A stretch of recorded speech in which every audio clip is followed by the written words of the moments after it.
Israel-Iran. Sirens ring through Jerusalem as objects shot down from sky. This was a BBC headline describing the attack by over 300 drones and missiles by Iran from Iran, Iraq, Lebanon, and Yemen.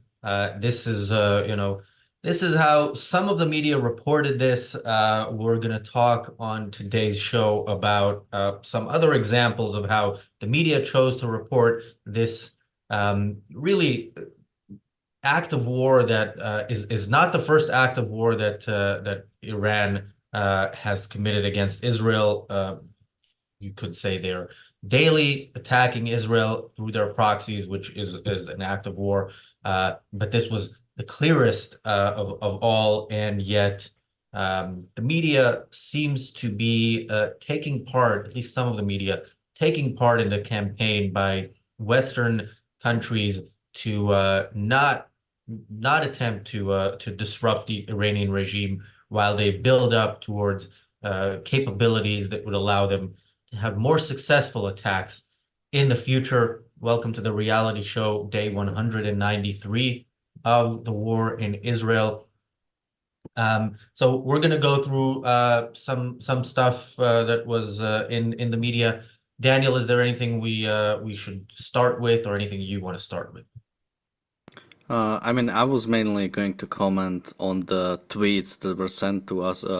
Funnily enough, so we got like, I think Morgan sent like 4 tweets, and it included the four main points I was going to make anyway. So once we get to those tweets, I'll just make my points. But we can start with the articles or the tweets, whichever way.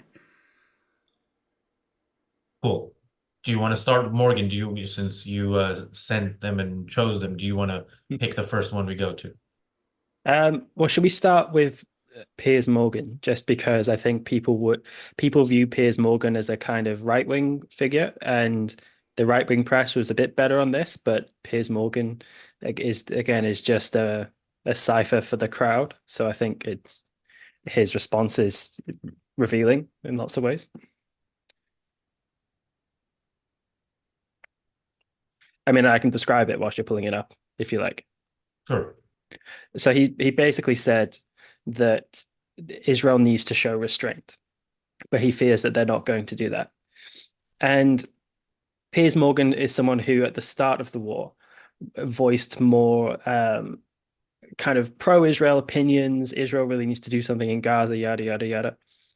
And then his opinion has kind of shifted over time as he views the civilian deaths as being kind of unjustifiable and so on. And people treat Piers Morgan like he's this like radical right-wing figure who's really hawkish. And he isn't really anything of the sort.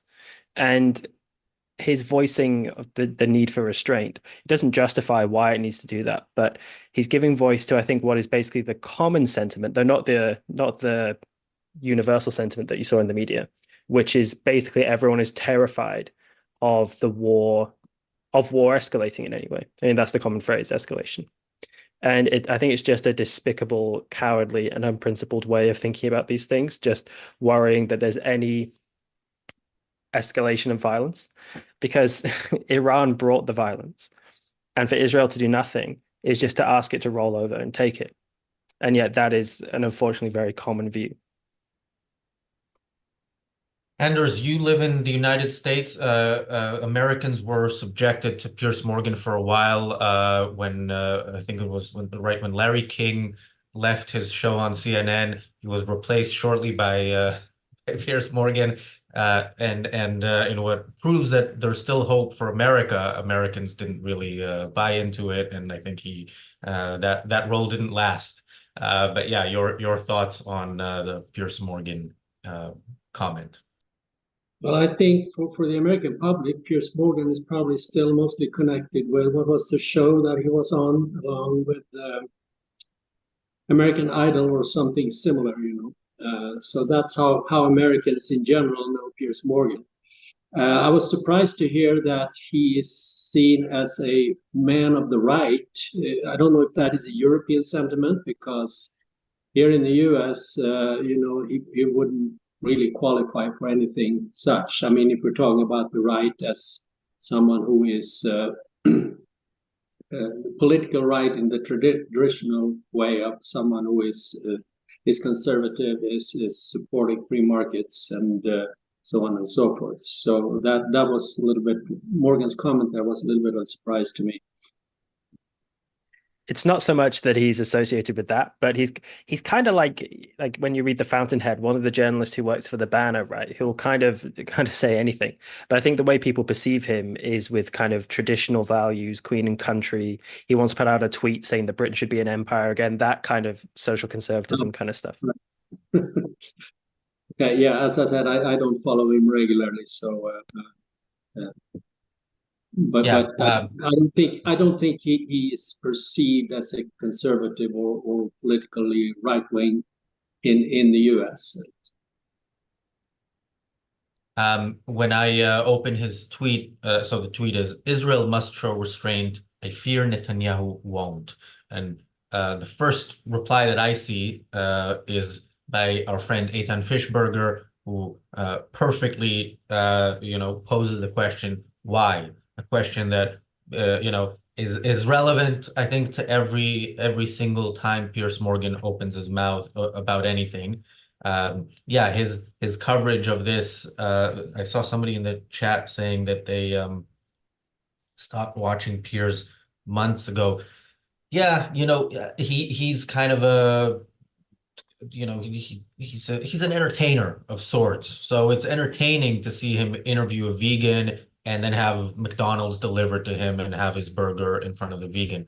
But is he the kind of person you actually, when you want some, erudite views or opinions or thoughts on something, is that where you go? I don't think so. Daniel. So, I mean, the fact that he says he's like fearing that Netanyahu is not gonna show restraint, well, that's everything he's been doing for the last 6 months. I mean, Israel is still not occupying all of Gaza. If Benjamin Netanyahu was any kind of hawkish, prime minister as people portray him, Israel would already be occupying all of Gaza, all of West Bank, and probably like half of Lebanon. I mean, come on, like looking at Netanyahu as someone who's like a hawk. I mean, maybe when you listen to him speak, if the only thing you're looking at or listening to is him speaking, maybe yes, maybe you see him as some kind of hawk. But if you look at his actions, it's anything but. If he was at least half of the hawk that people view him as, there would be no attack on Israel by Iran. Israel would preemptively attack Iran probably even before we knew there was an incoming attack, because Iran has been attacking Israel by proxies for years now. So yeah, this tweet, when I saw it, I was like these people I'm wondering if these people are actually psychotic, because they cannot have the same connection to reality as the rest of us. Like we must not be looking at the same reality if like this is the conclusions we are reaching. And when I say psychotic, I don't mean it as some sort of ad hominem attack. I'm like genuinely worried, because like this sort of disconnection from reality might be somewhere else. So, we've spoken on this channel about Novara Media. They're quite popular on the left in the UK.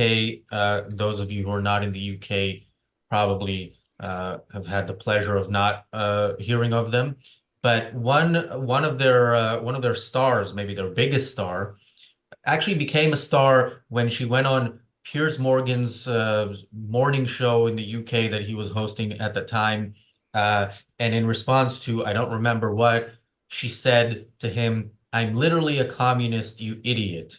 Now, sometimes in the heat of argument, people say things, so you would think maybe she would later say, I look, think because he was he was connecting her to like Obama. So he was like, "Oh, you Obama supporters." I think that's what Piers Morgan was saying. But yeah, she replied the way she replied, and you know, you would think maybe she would say, "Look, in the heat of the moment, I you know, added a personal insult there and could have just said," but no, what she did was put it on a t-shirt, being a good communist, sold them for a profit. Th those t-shirts saying, "I'm literally a communist, you idiot," and that's how she became famous. And she is now she tweeted this in response to a somebody else who tweeted, knew it wouldn't be long before the Novara lot started running interference for Iranian warmongering." And her reply was, "Let's run a hypothetical." I love how these people, you know, go as full intellectual as they can. "Let's run a hypothetical. How would you expect the UK to react if another state bombed one of our embassies? It's not a recipe for regional stability." Now, for people who struggle, as one reasonably could, to understand what she's referring to Israel bombing the IRGC building in Damascus, where and killing the person who is responsible for you know, the connections with Hezbollah, who are the ones daily firing on the north of Israel and are the reason why there's over 100,000 refugees from the north of Israel who can't go back to their homes and have been displaced for over 6 months. So this, you know, any reasonable person would say this is a absolutely correct defensive action by Israel to kill this person. But she, of course, doesn't, and she calls it an embassy, which of course it isn't. And yeah, that is her way of, as the person said, running interference for the Iranian regime. Morgan. Well, yeah, Navara Media.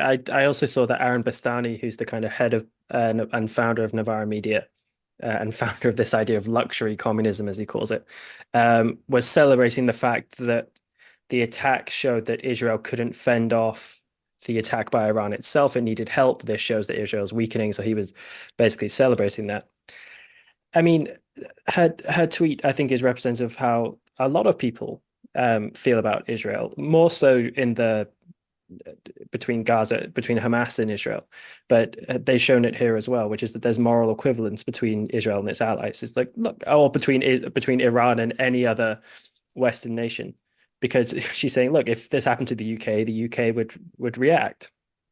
And it's a completely despicable, invalid thing to say. Iran is not like the UK. Iran is a theocratic dictatorship, which is, you know, brutally oppressed its people for, what is it? Is it 45 years now? And and Israel and Iran have been engaging in a kind of, you know, shadow exchanges for a long time. Not only is Iran funding the Ring of Fire policy, whatever it calls it, surrounding Israel with all these proxies, but this isn't the first time that Israel has killed Iranian governmental people. So that people are acting like this coming out of the blue, as if there were no context to any of this, as if Israel just took either a swipe at Hezbollah and then killed an Iranian general, and then that's invited this, or as if they just did it out of spite or something, which is just completely ridiculous. And she knows that's not true, and yet she's saying it anyway. So, and when people say things like that, I think it must occur to them, people who really know something about this, that that's not quite right, and yet they say it anyway to stick by their line. So I think they're evaded, really. And I mean, also going to be under the sway of really bad ideas, but I think evasion has to be in there somewhere. Yeah, let me just quickly say to the person in the chat, stop spamming and start writing in coherent sentences. Otherwise, we will remove you. We do appreciate the trolling. First of all, it shows what kind of people support terrorism, and it also helps with the algorithm where we get more comments. But we do draw a line somewhere, and you're coming very close to it. Anders. Well, so I'm not familiar with the Navara or ARCUK. Obviously, here in the US, we have plenty of similar voices here, so I don't need to across the pond to get my fair share of that. But I would like to put a more positive spin on this. I mean, so as bad as this attack has been, I kind of take a weird pleasure in the fact that it is pushing, especially the Biden administration. I mean, you can see how they're kind of trying to find a way out of this conundrum. But I mean, it's kind of giving it the whole issue an edge. And at some point, you'd hope that they will start to react and say that enough is enough. I'm not sure that will happen. And as I've said before, I mean, Biden and his administration, their number one concern and priority right now is the U.S. election in November. And they are catering to their progressives. They know that they are using the American Democratic middle because I haven't seen any polls, but I wouldn't be surprised that if you poll the Democrats in the middle and after this attack, that there are quite a few people who think that enough is enough and we need to do something. So they're in a bind. The Biden administration. So from that point of view, so I think pushing the envelope here, Iran doing that, maybe something good can come of it. We'll see. Daniel. Yeah, first let me just correct myself on the first thing we talked about Netanyahu, because I talked about how he's not a hawk, but I didn't say. And that's a bad thing. It's a bad that he's showing restraint. It's bad that he's showing restraint when it comes to Gaza and also now when it comes to Iran. Just a little point that I don't think I made at first. But now to our literal communist Sarkar. So, well, first of all, she basically endorsed the Iranian attack by saying, "Well, what do you expect them to do?" Well, she's saying that she agrees with it. I mean, what else is it? If this is just something they would do, then it's something they should have done. But I think I would mainly agree with the point that Morgan made, that comparing UK to Iran, I mean, it's crazy. Countries are not equal, and this is the problem with the United Nations, which basically makes all nations equal. Countries are not equal. We should judge countries based on some standard. And for us, objectivist, the standard is the protection of individual rights. UK has a relatively okay track of protecting individual rights. It could do better, as many of the Western countries do, but it is at least the base of the government for the UK. Iran has nothing like that. I mean, never had, and hopefully it will at some point, but at the moment it doesn't have. And because of that, it doesn't have any sort of rights, or countries don't have rights, but it cannot claim any sort of legitimacy to act. So any sort of act of Iran is illegitimate, even if, let's say, in this instance, it didn't get. This wasn't started by Israel. This was started by Iran, which with its proxies that attacked Israel. But let's say this conflict started with, Israel's attack.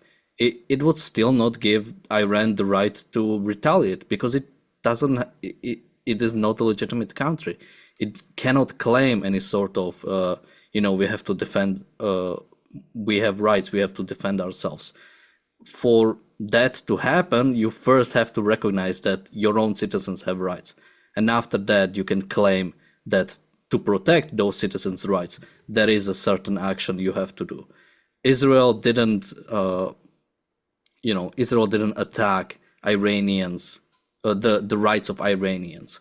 It is Iran who is attacking the rights of its own citizens, and until it changes that, it will not have any rights.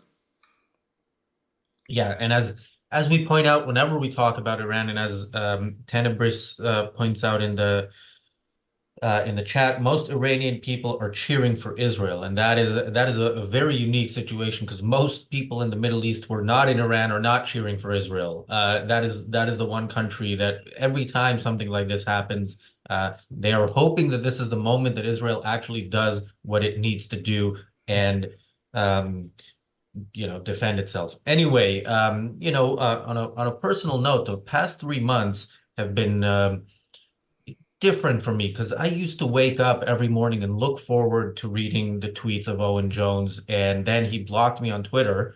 And now I can no longer read them, including the ones that you sent, Morgan. So I'm gonna leave that to you guys to let me know what he said. Well, he basically said very quickly that Israel was bringing this on itself, that Netanyahu is deliberately engaging in machinations in order to cover up his disastrous leadership, his war crimes in Gaza, and so on and so forth. And then he's resumed his normal kind of coverage of the war by talking about Gaza, but he's basically done a lot of responding to his critics on Twitter, saying kind of similar things to Ash Sarkar, basically that of course Iran did this. How could you expect otherwise? Israel's the one who instigated by engaging in an act of war, that kind of thing. So pretty much what we'd expect from these kind of people, I guess. I mean, it's completely in line with what he's been saying throughout the war so far. I mean, I do want to say that what we're seeing on Twitter, I think, is more representative of the general opinion of left-wing journalists. I think if you look at just a kind of spread of the newspaper headlines, the right-wing press is generally better on this. But even in The Guardian, on the day of the attack, they released a kind of tough-sounding editorial by Simon Tinsel, I think. And the headline was something like, "The world must intervene to do something about Iran."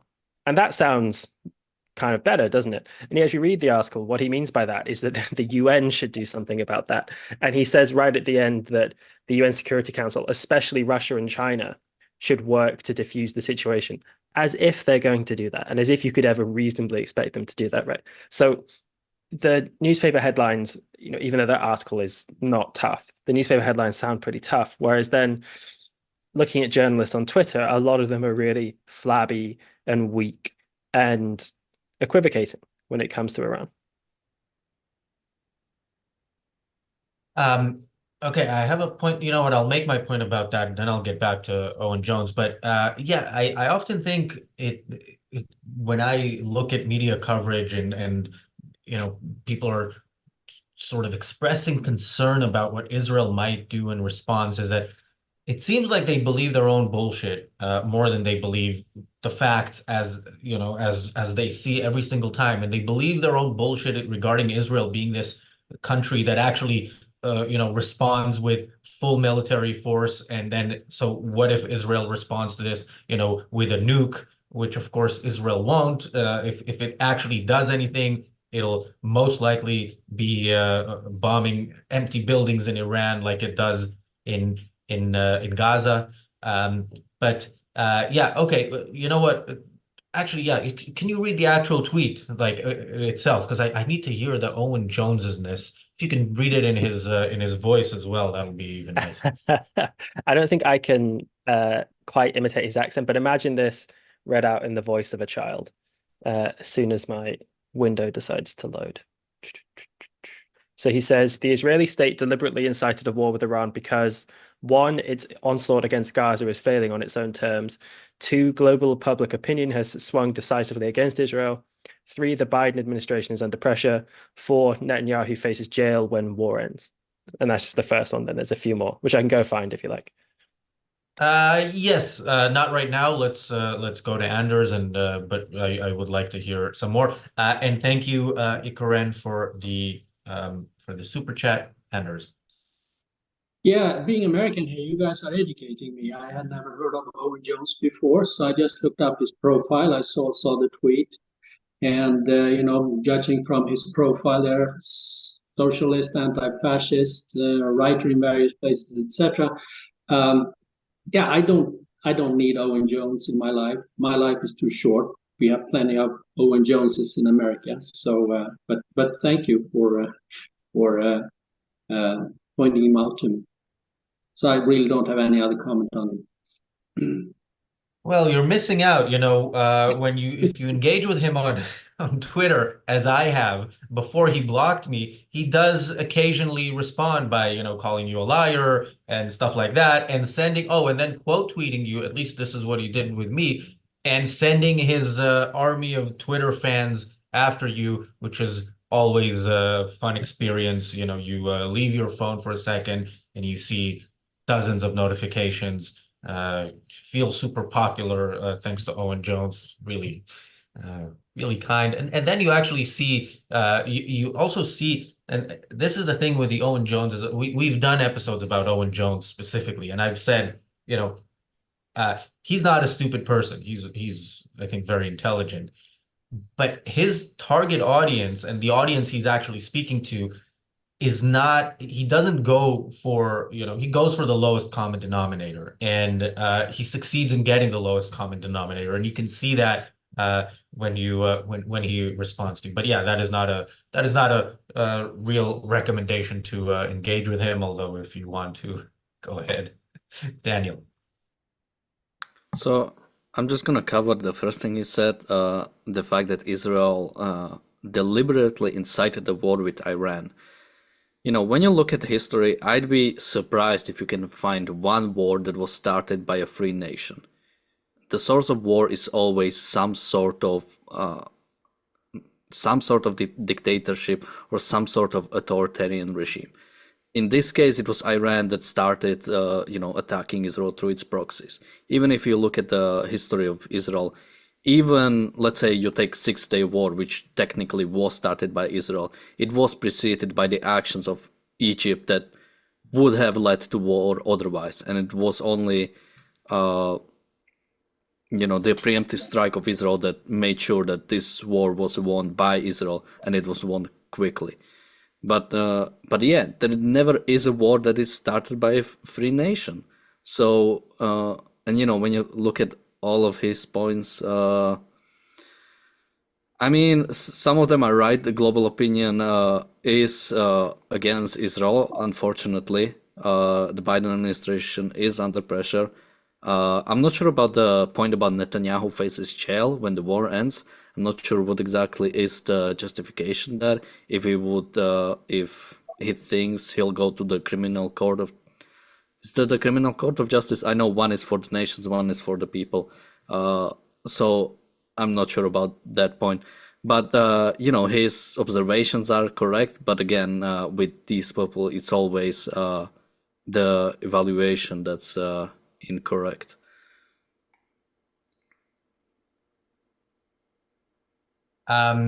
Morgan, do you want to read? I don't know if there's anything super important in the other tweets, but since I have no access to them, do you want to just Sure.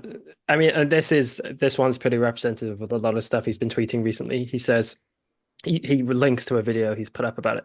He said, "It's those who oppose military escalation who, once again, are portrayed as the real extremists, despite every other military escalation causing mass death and destruction and failing even on their own terms. What an upside down world." Then there's one I just saw where he invoked rationality, which I thought was pretty funny. He said, "In a rational world, people who were not only wrong about military adventures in multiple Muslim countries, but who took part in or cheered on unimaginable death and destruction would have been driven from public life and in some cases jailed. Instead, they continue to dominate Western foreign policy while treating those of us who are tragically vindicated in the worst possible way as though we're the ones who are extremists and morally outrageous. This failure to get accountability has trapped us in a doom loop of horror. If we don't break the doom loop, then millions of people are likely to die. It's really simple as that." And I mean, I have a few things to say about that, but what's your reaction to those, Razi? That maybe I'm not missing that much by being blocked by Owen Jones. I maybe, sometimes when something is in the past, you tend to romanticize it, and my exchanges with Owen were significant. But yeah, when I see I do occasionally, it's been a while as well, but I do occasionally watch his YouTube videos just because the reason I focus on Owen Jones is because he is so mainstream in the UK. He's so much more mainstream than we are. His views are widely accepted, whereas, we're out there on the fringe in terms of what we think should be done, even among supporters of Israel. So, yeah, that's my general take on Owen Jones, and then the specifics, I think, very, very little. I think basically what's betrayed by these people is that they don't really have a view of what the justified circumstances would be to go to war. Basically, they want to avoid it at all costs. Because, I mean, the standard which he's setting up is just that there's been this doom loop which is bringing us into further death and horror. Now, if it's a general emotional reaction, you might not like death and horror, and that's pretty understandable. It's not like I do. But they have this reaction to war per se. And it seems, and beyond them as well, there seems to be like a large guilt in the culture about the wars in Iraq and Afghanistan and that kind of thing, where war has it's like the sentiment I think after World War One, where people want to just avoid war no matter what, and they'll adopt a policy of appeasement, or they'll start equivocating and just burying their heads in the sands and trying to avoid the facts that are right in their face. And that's a policy which will just lead to the emboldening of the evil countries. Until then, you have no choice to go to war. I mean, Israel really has no choice but to respond to Iran with overwhelming force. And there was a good article, which maybe we'll get to, by Ben Wallace in the Telegraph about that. But these people will just really just pull their eyes out before they recognize that war does have to be done sometimes. And even if you want to say that Iraq and Afghanistan were unjustified wars, I don't think they really have a good understanding of why they were unjustified. They'll just say that something along the lines of, well, lots of civilians died, they weren't very effective, it led to the creation of more of these terrorist groups, nation building didn't work. And that's about it. And that's where it stands for them. And therefore they'll hamstring Western nations when they actually have to do a justified war. And they'll do that forever, as far as I can see. Maybe we should go to some of the more positive news articles, but Daniel, later on, I will want to play that that clip of what's his face, just for context of what was wrong with what's his name, George Galloway. Galloway. Yeah. But yeah. So Morgan, do you want to tell us about some of the positive coverage? So the right-wing press has generally been pretty good on this. Not as good. So like, you know, any news publication doesn't necessarily get a uniform opinion all the time. So the Telegraph has been pretty good. There was one or two articles on there which I thought were pretty weak, but the best one of the good ones that I saw came out, I think, either today or yesterday, by Ben Wallace, who used to be the UK Defence Secretary. He's also an old boy for my school, so that's good. But he was basically saying that that in his time as Defense Secretary, he learned that the only way you can deal with aggressive nations is to respond back twice as hard and overwhelmingly until they stop. And I thought that was pretty good. And there's actually been a number of articles along those lines in the right-wing press. Even some of the ones you sent me, Anders, from the Wall Street Journal, I thought were pretty good and along those lines. So people on the right, at least in terms of the journalistic output, do seem to get that point. Now, the likes of Piers Morgan don't seem to get it, and it's not completely uniform. Peter Hitchens has been pretty rubbish on this, but there are notable writers and thinkers and voices on the right who I think are better, and they are better on this than actually they are on Israel-Gaza. They seem to recognize something about Iran that brings out a better side of them for some reason. Yeah, and I think that ties into what I mentioned earlier, you know, that we're hopefully, by Iran pushing the envelope here, we have some of the more sane voices starting to speak up, and maybe we will see some good action. So I agree with you that the Telegraph article by Ben Wallace, that was pretty good. And we have several commentators in the US along those lines. Now, I want to ask you, though, in Britain, so here in the US, we think that there is a fairly large silent majority, you know, who would definitely support a US attack on Iran to take out, not necessarily putting troops on the ground, you know, that's a different issue. But there is a lot we could do without, you know, as a deterrent, without putting troops on the ground. But is there something similar in Britain? You know, do you have a large silent majority who are fed up with the left? I understand that the university students and such, they're all lined up against Israel in this, but that's not yet, at least, the majority of the British population, right? Yeah, I mean, it's hard to gauge because silent majorities are silent by definition, but people will say that sometimes. And I try and keep aware of the fact that the city I live in is dominated by students and lefty voices and stuff, so that I can get a bit of a skewed impression.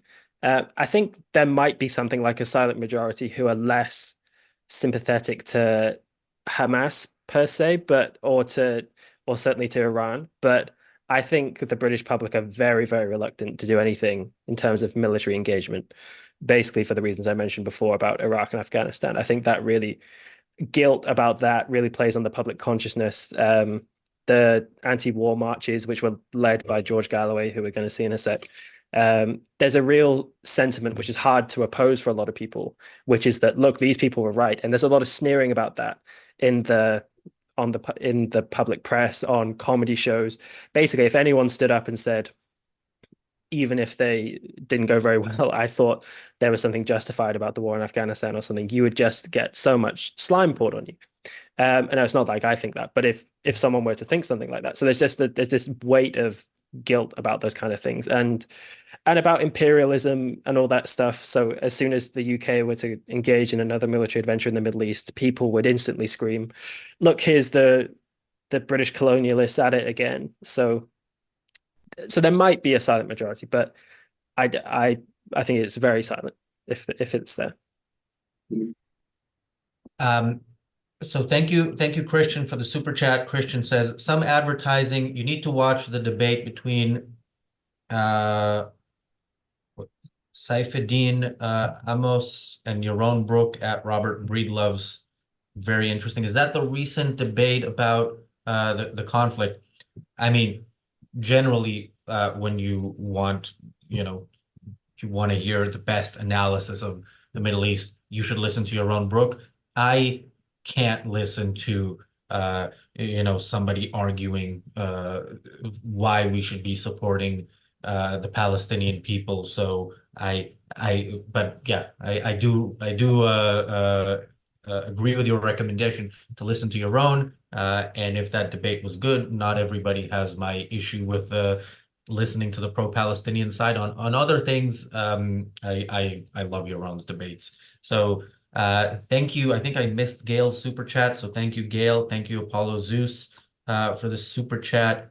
The troll saying that it's really time to disband your channel. Your 112 viewers can go elsewhere. You're literally here every day. I mean, I see you. I see you in the live chat every day. Where are you gonna go if we disband our channel? So we took your advice. Thank you. We're thinking about it, but we're just for you. We're gonna stay on the air every day with the Daily Objective and the reality show, and on weekends with the Daily Objective. And of course, you can also become a YouTube member, and then you get more of us because we have the reality show extra on Sundays. Daniel.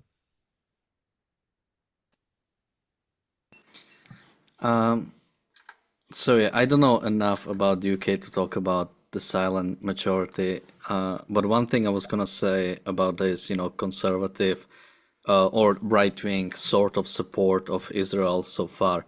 Well, we've seen the similar thing on October 7, and I'm worried about the similar thing, that if there is a response, and let's say civilians die as a consequence of it in Iran, I'm wondering how long this support will last.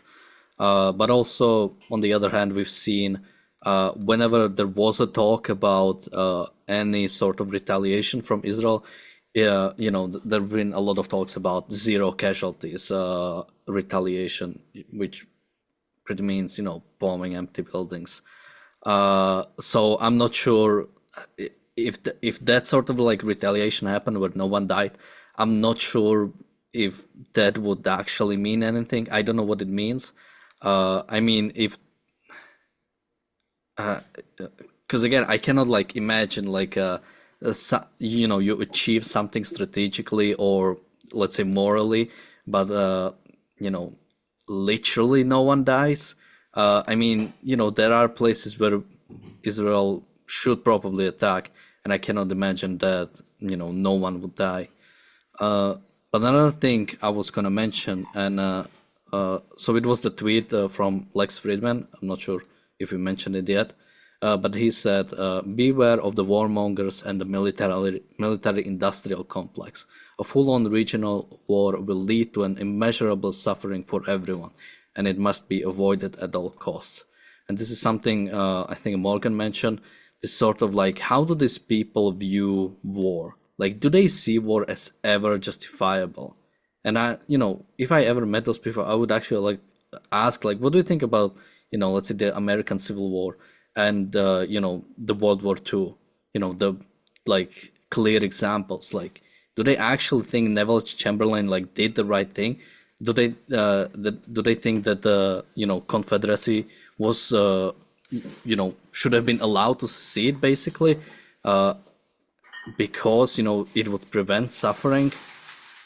I cannot really imagine how they would view a justifiable conflict, because if there ever was like in modern age a justifiable conflict, something like some retaliation or straight up attack on Iran, I cannot see a more clear-cut war that you could have in the modern age.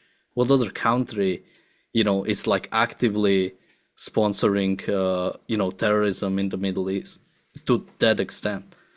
Can you read the avoid at all cost part again? So it must be avoided at all costs. So a full-on regional war will lead to immeasurable suffering for everyone. It must be avoided at all costs. So must be avoided at all costs is one of those great lines that are so easy to deliver without thinking what all costs actually means. For example, all costs in this context means a nuclear-armed Iran that could decide when it's time to use that nuclear bomb and for there to be a nuclear holocaust in Israel or in any Western country. It basically means consequences that are unimaginable today if action was taken today, but that are pushed forward into the future. So no, what needs to be avoided at all costs is a Iran that is stronger, significantly stronger than it is today, or even just a continuation of the status quo. That needs to be avoided at all costs. And the way to avoid that, the cost is not low, but it's certainly lower than it will be in the future, which is to remove the regime in Iran and to defeat its proxies. Okay, let's do a quick round of everybody and then go to the clip. Morgan. Well, I was going to say the same thing about the all costs comment. And because I think if you put it to Lex Friedman, Daniel, the kind of question you were going to ask, which I think is the right question to ask, I think he would say, no, of course you should fight the Nazis. And of course the North was justified in waging war on the Confederacy and so on. But then why did he make a comment so easily that it would imply very much that you shouldn't oppose the Nazis? And I think it's because so much of people's reaction to the conflict, but also just to war in general, has become emotional, first and foremost. And I don't know to what extent this would be the right place to apply Rand's idea of the anti-conceptual mentality. Certainly Piers Morgan is a good example, representative of that kind of thing. But when Lex Friedman and some of these other people are measuring that if Israel or Western powers were to go to war with Iran, it would lead to a large amount of suffering. That if you really think about it, they're conceiving this in the immense short term, because if Iran's to exist for a few more decades or something, how many more people will suffer, not only because of their proxies, but just their own people in Iran? There was a very good video that, Razi, we spoke about, but got a lot of attention on Twitter, of this young London Iranian girl who's a lawyer, who's a kind of anti-Iranian activist, just kind of addressing just how stupid people are about Iran. And about like, what do you really think Iran is and what do you think it's there for? And the idea that you could just oppose any war with Iran because it's going to lead to suffering. It will lead to more suffering if they're there. Is that what you want? And yet, presumably, they just haven't really thought about what the long-term consequences of the continuation of the Iranian regime is. I think that's just because they are really just reacting emotionally. Anders. Yeah, I was surprised to see the Lex Friedman comment. I don't follow him regularly. I mean, his interviews are normally a little bit too long for my attention span. But I mean, he's obviously a super intelligent guy, and he knows a lot about basically everything, and so it's just confounding to me that he wouldn't know more about this than to come to this conclusion. So, but I guess it just speaks to our almost unlimited capacity to compartmentalize and evade. So that's my take on it. It's disappointing.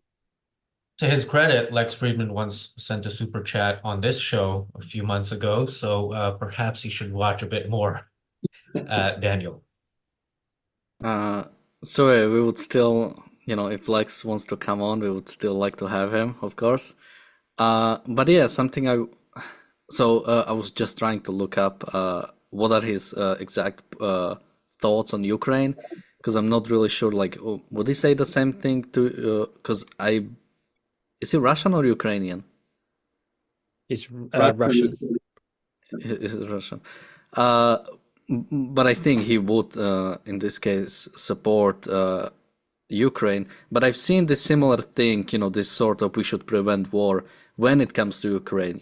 We shouldn't send arms to Ukraine. We are just prolonging this conflict. We're just, more people are going to die because of it. And, again, completely disregarding the fact that, this conflict was started by Russia. And, if Ukraine doesn't have the means to defend itself, Russia will just take over. There is no it's not going to be like, Russia just takes, the regions they want to take, and, there is peace now. They will never ask for any territory again. They'll keep going, this sort of authoritarian regimes. They always want more because they always need more. When it comes to these sort of nations, you have to remember that evil is impotent, and these nations cannot produce what it takes to basically have a country. When you look at, how big Russia is, how many people it has, how many resources it has, it has I think like a GDP of Spain. It's an incredibly underdeveloped country because it has been authoritarian for pretty much its own history. It never experienced liberty. And that's why it needs to continuously be at war, continuously take resources from someone else. And it was similar with Nazi Germany. It had to fuel its economy by war. So yeah, when these people talk about we should prevent war at all costs, to basically stop suffering, you have to realize what is the root of suffering. And it is these authoritarian regimes. And the only way to actually... You want to jump in? No. The only way to actually prevent this suffering is to end these regimes or hope for people to rise up. I mean, it is not, our moral duty to attack every single authoritarian nation and, restore some sort of better country there. But if those nations actively attack you, you should go in and completely change and overthrow the regime. And in this case, Israel has to overthrow the regime of Iran if it ever hopes to, live in peace. So before we play the clip, Morgan, do you know what was this like a special session? Because Prime Minister's questions in the UK is typically on Wednesdays. But this was some sort of, what was this, a special PMQ? What exactly was going on there? I'm not exactly sure. Do you mean because the chamber looked a bit empty? I'm not sure because what... basically the Prime Minister was answering questions from MPs. Well, was it not from Wednesday? I mean, because it is Rishi Sunak at the dispatch box taking questions, so I presumed it was at PMQs. Was this not after the... Oh, was this from last week's PMQ? Anyway, let's play the clip because the point is less the clip and more one particular reaction to it. This is George Galloway, who we talked about a month ago when he won a by-election and got elected to the British Parliament. Again, this is somebody who is sitting in the British Parliament and saying the following. So I'll play the clip in a few seconds. I'm just gonna say Galloway is referred to as honorable gentleman, which at least to me it sounds wrong. But Well, they have to refer to themselves. I know. It's a kind of yeah, but yes, he's not honorable. He's not a gentleman. He's a piece of shit, if I may. Sorry, I know this is a family show, but I think he has worked hard his entire life to earn that title. Yeah. Here's the clip. There was not one single word in the Prime Minister's statement of condemnation of the Israeli destruction of the Iranian consulate in Damascus, which is the proximate reason for the event everyone is here in concert condemning. He was not even asked to do so by the front bench opposite. Kay Burley is the only person so far to demand that of a government minister. We have no treaty with Israel, at least not one that Parliament has been shown. And the Iranians are not likely to listen to him. When Britain occupied Iran, looted its wealth, and overthrew its one democratic socialist government in my own lifetime. All right, we don't need to hear the Prime Minister's non-response. Thank you, Jeff. Thank you, Kathleen, and thank you, Kathleen, again for your super chats.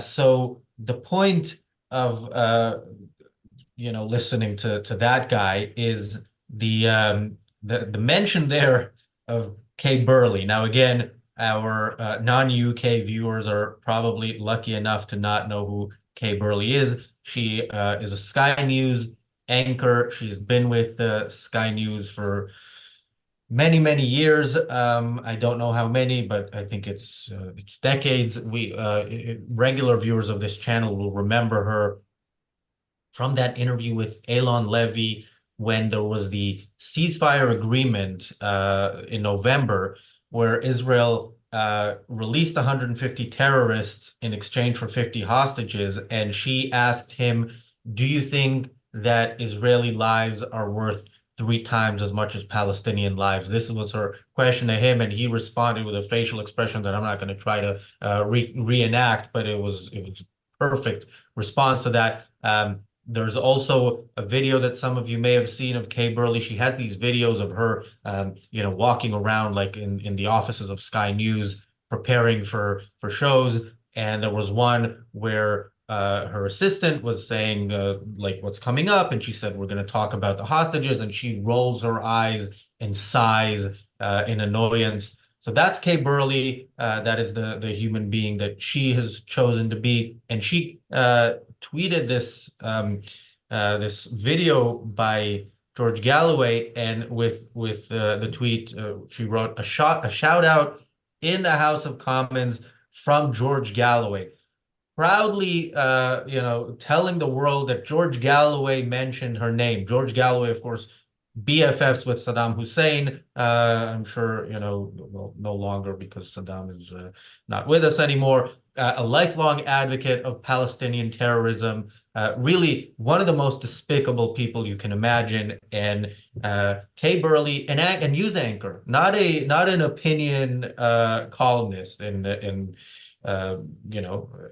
some magazine, but somebody who's supposedly reporting the news, celebrating that she got a shout out. All right, I can keep ranting and keep making the show a bit less family friendly, but Morgan, I'll go to you. I looked it up. It looks like they were having a debate about the UK's involvement in defending Israel, just discussing that. Basically, that was where it happened. I mean, Kay Burley's really bad and has proven herself really bad in the context of this war. I mean, I don't know if you mentioned it there, but the clip that really made Eylon Levy really famous, where he raised his eyebrows, I think it was in an interview with Kay Burley. And, it's a disgrace really that Sky hosts her, and that she would think that Galloway is a good person to be, not a disgrace to get that the person who mentioned her in the House of Commons was George Galloway.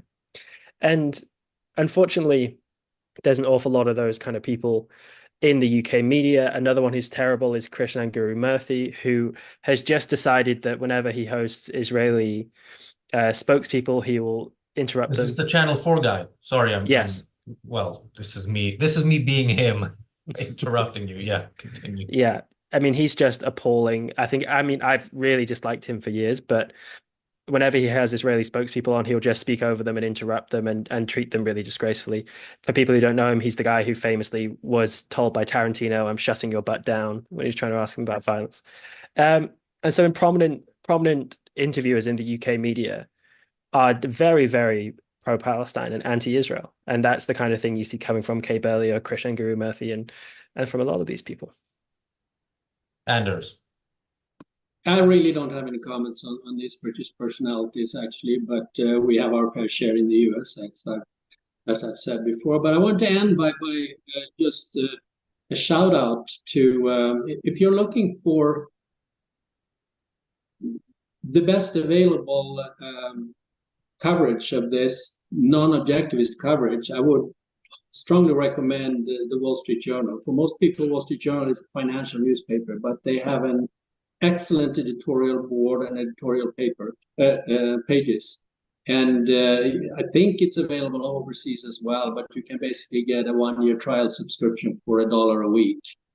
And so if you're looking for more sanity, among all this calamity of irrational voices, try it out.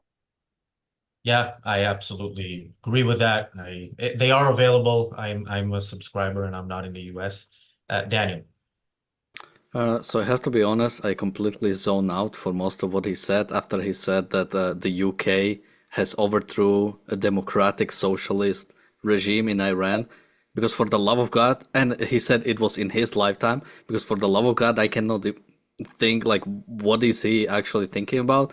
Because there were two, there was one coup d'etat and one invasion. There was the Allied invasion, then there was the coup d'etat a bit later. Both of them were before he was born, so he's either lying or he has again some sort of different view of history than we have. So that's pretty much my point, because after he said it, I completely zoned out about what he said. Well, we are out of time, but quickly, Morgan, your Twitter, Substack, or any of all of the above are in the description, and my Twitter handle is Morgan Carter 98. Anders. Anders Ingemarsson, one word, .substack.com, or think right or wrong, one word, .com. Daniel. You can find me Damn Dan on YouTube. And someone says in the chat he means 58. What happened in 58? I don't see anything there. Coup d'etat was in 53, and then then they banned the party, but it was banned by Iran in 57. So I don't know what he means again. But maybe I have a little gap in history. I was also confused by that, and he's born in 54, so it might be that I don't know either. But yeah. Well, I was born in 82. I'm Razi Ginzberg on Twitter. And for Hebrew speakers, I also have a Hebrew podcast with my friend Naftali Yeldei Midrachov. It's twice a week. It's been doing surprisingly well recently. Go check that out. Thanks, everybody, for watching. We're back tomorrow with the Daily Objective and the reality show. Yes, we have not disbanded the channel yet, so our friend can... join us tomorrow. Thanks, everybody. See you tomorrow. Bye-bye.